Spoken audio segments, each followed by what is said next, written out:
¿Tiene alguna cuenta pendiente con el más allá? ¿Le gustaría despedirse en condiciones de sus seres queridos? Se fueron, dejando algunas respuestas en el aire. Madame Arcati tiene la solución. Llame al 9902-003-003. I de cop i volta entre Teletienda i Teletienda, ¡pam! A la pantalla en letras doradas, Madame Arcati. Madame Arcati.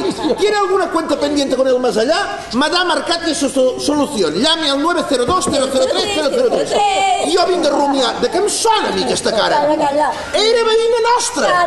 La comèdia, moltes vegades en aquest país, encara es considera una cosa menor.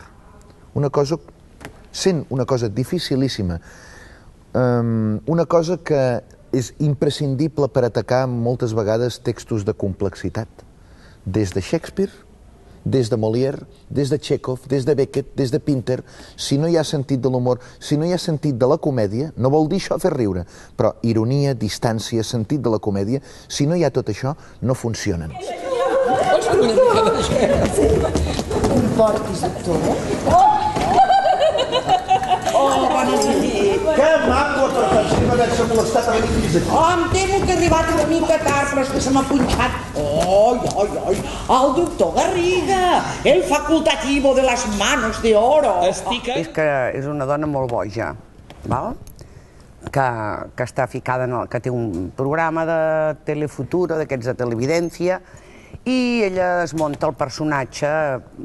Ella va al supermercat, fa la seva vida, però de cop és mèdium, i llavors quan és mèdium ella és tot un personatge molt esbojarrat, molt esperpèntic, estrafolari, i aquesta és la Madame Arcati. És amb el Carles.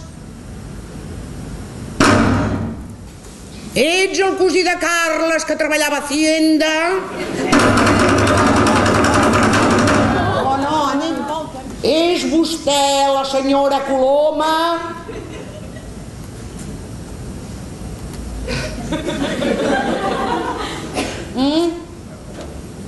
Perdoni, però és que era una mica dura d'oïda, potser hauria de cridar més.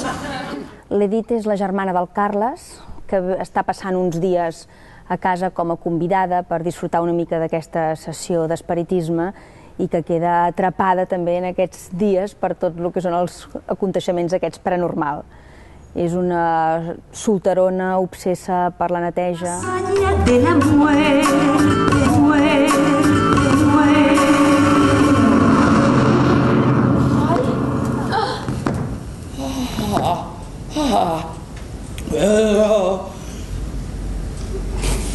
Hi ha algú present? No, el que ha fet el Marc ha sigut extraordinari perquè ho ha adaptat al nostre país, als nostres dies, i a una realitat molt propera, que és tot el bombardeig, a més a més, en una època de crisi com estem, tot el bombardeig mediàtic que hi ha de la telebasura, de programes autoajuda... Què fem amb la taula? L'aixequem o la deixem tal com està? De tota manera, jo noto que en aquesta habitació hi ha alguna cosa paranormal. A part de vostè, vol dir? El meu personatge, que és un metge, evidentment no creu en res de tot això, ell és més científic i bé, té curiositat i com que és amic ve a la sessió, però una mica, evidentment, sense creure res de res. Després passen coses, passen bastantes coses, però ell, de portes enfora, sempre diu que és fàcil trobar explicacions científiques, però per dintre no queda clar que no li hagi tambalejat una mica tota la seva manera de pensar d'abans d'arribar aquí a la casa. Collons! Carles! Ay, Carlitos, mi amor, siempre tan patoso. Elvira, llavors és veritat, eres tu! Pues claro, que era yo, te lo he dicho. Carles, ¿puedes saber de qué estás hablando? Ets un fantasma! Supongo que sí, eso debo ser. Todo es muy confuso. Carles, ¿por qué desvías la mirada cap allá? ¿Nos mira la cara? ¿Pero qué haces aquí, si se puede saber? I per què parles en castellà, ara? No ho veus? Veure, què he de veure? A l'Elvira! ¿L'Elvira? Sí, mira, Elvira, cariño, mira. Te presento a Ruth, mi mujer de ahora.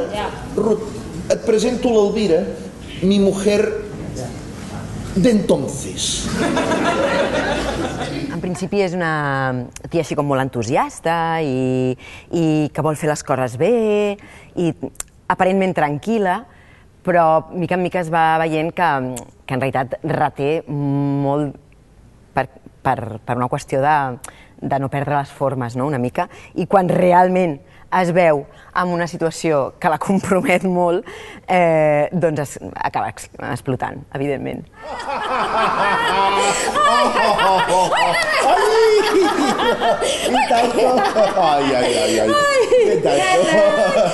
Te llama aquella.